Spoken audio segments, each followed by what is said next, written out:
Happy New Year, y'all. I'm gonna keep saying Happy New Year for the next couple of videos, pre-recorded. Uh, with the new year, that means that data from 2024 is going to slowly be released. And one thing I really want to focus on, of course, because this channel, is streaming services. And it seems like people are getting a little sick of the price hiking that streaming services have been doing in 2024 compared to 2023.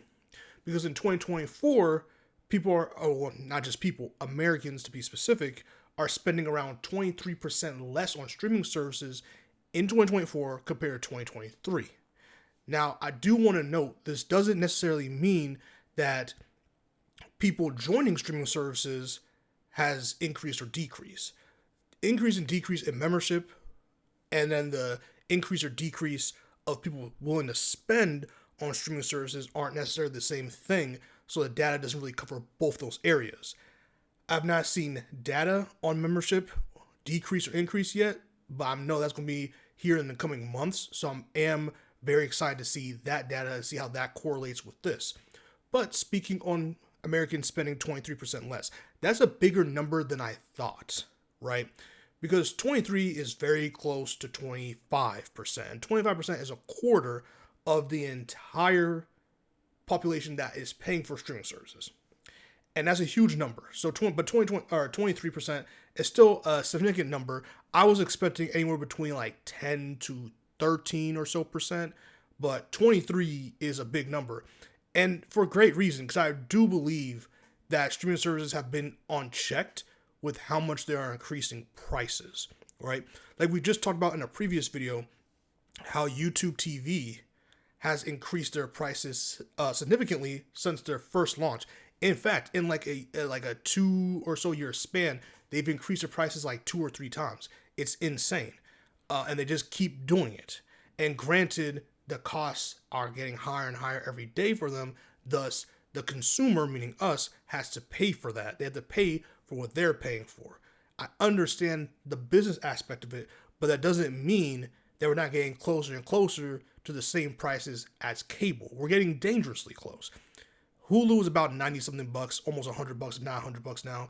YouTube TV is getting up there, and I predict at the rate they've been going, by the time 2026 hits, is going to be just as much as around 115 or so dollars. Especially to start adding like more packages, live streaming events, sport events, you name it.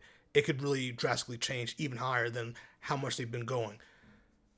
So the average household in the US, this is 9meters.com that I'm getting this from. You also can find it on the Wrap, which I think I will use the Wrap because the Wrap has, I like the Wrap's articles a little better. Stream fatigue. Americans spent 23% less on streaming services in 2024, study finds. The average U.S. citizen spent $42.38 per month on streaming services in 2024, down from the $55.04 per month in 2023. Now, that is a pretty significant decrease. Now, good for people who are spending less, because less means you're, in this case, spending less money, can mean a couple of things.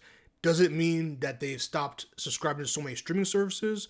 It could mean that, or it could mean that they've adjusted ad tiers, or maybe they've done different packages. Because one thing that I'm guilty of, and a lot of people are guilty of, is that there's a lot of different package deals. Like you can get Hulu plus and ESPN plus and Disney plus together in a package for less than you would, I believe, subscribe to each one of those three separately, or at least two of the three separately. And a lot of people forget to do it. It's a lot of work, hassle, stuff like that. So people just kind of forget. They just their money's just going, burning out. So people spending less could mean they start adjusting and paying more attention to how their money is being spent and how these packages are, and taking advantage of packages and deals. Like I know Max around Black Friday had a deal where you can get the ad support tier of Max, but for like $2.99 for I believe like 3 to 6 months. I forgot. It's either 3 months or 6 months. I believe it's 6 months. It's a pretty lengthy amount of time. So I took advantage of that. A lot of people took advantage of that, so we can watch The Penguin, stuff like that. That came out, right? That has that Emmy buzz. So it could mean those two things, right? So it doesn't. So I know I hate streaming as much as the next guy, but that doesn't mean just because people are spending less, that means they're just not subscribing to it as much. They could be doing the ad support tier like on Netflix instead of paying for the full brunt of it. They could be like, you know what, I have Hulu Live TV for certain things, so I rather spend a lot of money on that. Netflix I don't watch as much, but I still watch and still have some good stuff on there. So I'm just going to pay $8 a month, whatever it is for the ad support tier. So that could be why they're spending less. So that's a possibility. Just to be fair about it. The average U.S. citizen, okay, we just read that. So this is like according to a December report from Reviews, an internet streaming and mobile focused research organization. So that's interesting. So they specialize in this particularly. That represents a 23% decline from last year when Reviews found the average American spent $55.04 each month on services like Netflix, Disney Plus, and Max. Reviews 2024 report is based on a survey of so again, this is just in America. This is not like all over. I'm not sure what the sample size is. The sample size could be small because I when it comes to stuff like this, how are they getting the information? Are they getting it from AI? Are they getting it from are they pulling people together, getting like a focus group? Like I don't really know. So again, with these numbers, who knows how many people they've put into this data to get these numbers. So that's also something to keep in mind when it comes to this. Again, when you do research and stuff like that, you do want to be fair. Even if you're against something, you want to be fair to give a neutral, understanding viewpoint. Right. So one reason, according to the report, is that 27.8% of Americans are experiencing streaming fatigue, which reviews define as the exact feeling of being overwhelmed with the increasing number of streaming apps. The report did not say how many of those are weary citizens or like from streaming apps ultimately ditch their subscription or subscription or two based on fatigue. So again, this is not saying, or this number does not reflect okay, we're getting rid of these streaming services because of fatigue. So it could be for a number of reasons. It could be fatigue. It could be, I think it's more money related than fatigue. Because at that point you would stop adding instead of subtracting. So I feel like that's what that would be. Yeah. And then another potential reason the Americans spend less on streaming this year is because many of them are spending more on cable and satellite. The average American spent $89.29 per month, $89.29 per month, or more than $1,000 per year on cable, satellite in 2024, up 11% from last year. Nearly 55% of Americans have cable or satellite subscriptions, according to Reviews. It is not much of a stretch to believe that many of them dropped a streaming service to upset the rising TV costs. So that's another thing. If you have internet, sometimes phone plans, sometimes you need all these things. Sometimes to get internet, they're gonna make you get cable. They just are, because they know that sometimes you have to kind of force cable on people these days. So that's how that goes. We have cable because of the fact that we need internet, and they force bundle it together for us particularly. So the decline in streaming spending comes as ad-supported streaming hit a record high in 2024. A record 43% of streaming subscriptions were ad-supported by the end of quarter three, according to Atima, a market research firm. And between July and September of 2024, 56% of new streaming subscriptions were ad-supported, indicating Americans are opting for the cheaper option, even if they have to sit through a few commercials. See, so that's a big thing right there. Because like I said earlier, this data does not necessarily mean that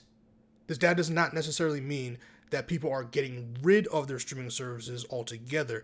It does mean that the cost of which they're willing to, or their willingness to spend has changed from not last year, from 2023 compared to 2024. It seems that a lot of people are opting for ad-supported services, or at least if they're joining it for the first time, they're just saying, hey, that's a lot cheaper than that number, and I'm used to watching television, so what's a few commercials anyway? So they click that, and that's what's going on.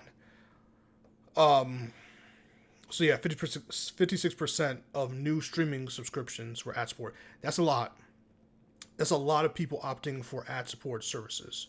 So that's pretty much the end of the article. So I wanted to bring it up because I felt that was really interesting. I felt that was really interesting because we're in this era now. Like I said, Disney Plus keeps going up. Amazon Prime goes up, and here's also the thing: the quality of I don't even like to say content, but the quality of the movies and TV shows we're getting doesn't always match the rising costs and how long you've been paying for, how much you'll be paying at the end of the year for all these things in total. Like Amazon Prime is hit or miss with a lot of their stuff, to be honest. Apple TV, it has some really, really good slept on bangers, but it's not enough for me to justify adding another streaming service on top of the Hulu, Netflix, Peacock, or if you do Roku. I mean, there's so many different live TV and streaming apps these days that's like Apple TV Plus just doesn't seem like a necessity no matter how good the shows are or movies are. And then you have Hulu, or if you get Hulu Live TV, those are, that's two completely different tiers right there. Obviously Netflix, and I know I'm forgetting another major streaming service like Max, stuff like that. Like Max is cool, but sorry, Hard Knocks and what else? Like really just Hard Knocks is like the returning show right now. But like you obviously have the Penguin and stuff like that. There's certain times where it's just like, bro, I can't afford all this. Like some stuff has to go. And even with ad tier stuff, I mean, when you add it up, it still adds up real quick. So not everyone can afford these rising costs. So it's very interesting. And I'm curious to y'all out there. I really made this video because I'm really curious about the people who watch this. My question to you now is, how much do you spend total on streaming services? And if you remember 2024, did you get rid of a lot of streaming services, or did you keep them and just go to a different ad tier that's cheaper? Let me know your thoughts down below. Don't forget to like, comment, of course, subscribe, share. See you on the next one. Keep it cheap. Still have fun. Apple TV and Apple as a company is insane. Peace out.